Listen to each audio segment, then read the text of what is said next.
دیاردەی لەشفرۆشی و لەشکڕی لە هەرێمی کوردستان بە چه ئەندازەیەکە و ڕۆیچۆوە هەنگاو دەنێت؟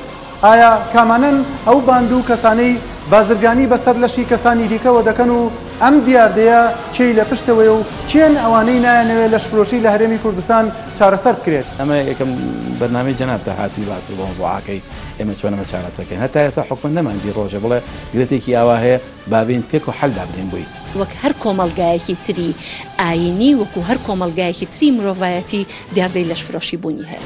بە چاکی ئێمە پلانێک بەرامبەر بە دیاردەی لەشفرۆشیەوە بە زیادەی بەرامبەر بە دیاردەی بازرگانی بە مرۆڤ بکەین. هەنیش و پیاوی دەکرێتن کە پیاویشەیە لە فرۆشە و بە دڵنیاییەوە لە کوردستان بە هەمان شێوە پیاویشمان هەیە کە لە فرۆشە.